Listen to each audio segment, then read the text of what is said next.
Well, hello everybody. I'm back again. The name of this particular episode is going to be Location, Location, Location. In other words, we've got to go to the places where the rings are going to be on the people, and the people that are going to be there are going to be able to afford the good rings that we are looking for. I live in Clay, New York.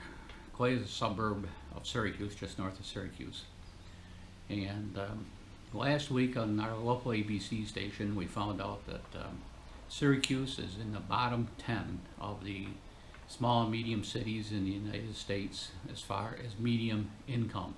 We're one of the northeast industrial cities, which of course got bypassed. Although our politicians are beginning to bring us up again. Right now, we found out that in Syracuse, our median income is $25,000 a year, one of the poorest cities in the country. Now our suburbs are better off, but not anywhere near as good as some of the good destination cities for honeymoons and vacations around the country, like Miami, San Diego, Fort Lauderdale, Myrtle Beach. There's just 4 of them, for instance. Not only do they have people coming in, they also have very high incomes. Some of the bigger cities have $60,000 a year. That's a lot of difference between the $25,000 in Syracuse. So consequently, in these bigger cities, there's going to be more money, and if there's more money, there's going to be better rings. Now, just to give you some examples here. Last week I was hunting Glimmerglass Lake here. Glimmerglass is a state park that's 2 hours east of me here. I had a great day. I found 3 rings. This is a ring that I found. This is a copper ring. It's half a heart if you look at it. This one probably you could buy in Walmart for $1.97. This one right here, I really thought I had something when I first got it. I was digging through the muck in the bottom, and the ring got stuck on my finger like this. And boy, I could feel it, and I pulled it on out. My first thought was, well, at least silver, possibility of white gold or platinum. Well, when I got to feeling how heavy it was very light, by the way, and got to look at it. It says Real Love. I found one of these about 3 years ago. It's a stainless steel ring. Here again, Walmart, a little more expensive, $4.97 probably. Now this is pretty sad. The best ring I got, and it's a tungsten ring. Those of you that have been hunting for a while know that you're beginning to find a lot of tungsten rings on these beaches. The reason is, according to my jeweler, that the couples nowadays, when they're planning their weddings are very expensive. Their honeymoons are very expensive. They probably just bought a house. So they don't have a lot of money to buy the gold, silver, platinum wedding bands that their mothers and fathers bought. So they're opting for these alternative rings. This particular one, or tungsten like this, I've seen online for as low as $25.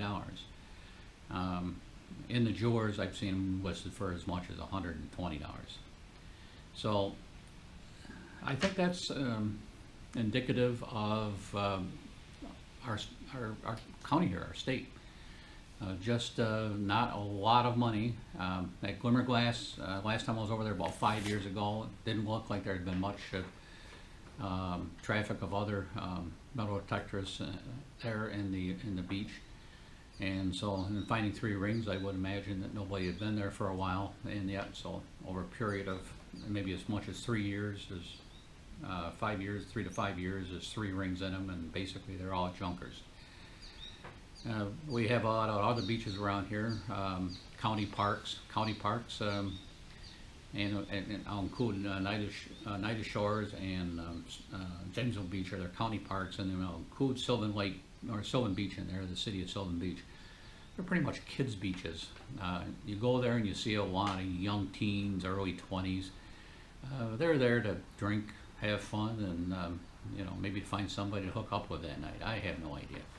But obviously they're not married, so they don't have wedding bands on. They're probably not even engaged yet, so they don't even have engagement rings.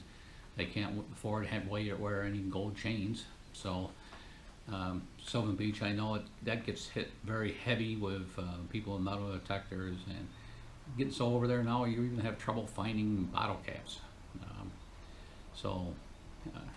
You know, location. You've got to go to the beaches that are going to have some bling bling on them. So hopefully in your area you can you have one of those beaches. That's why my wife and I go to Florida in the wintertime. Besides getting out of Dodge when the snow starts flying around here, we go down to Florida, and like I said before, we usually take a hop out to a couple of the islands while we're down there, because those are pretty good destinations, and there are people with money out on them, and they do a lot better.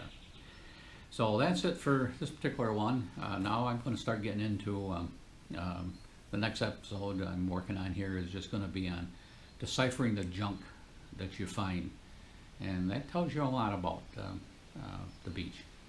So until that episode, oh, by the way, please like and subscribe. Down here there's a little subscribe button. Please subscribe if you would, and like the video. So until our next episode, thank you for watching.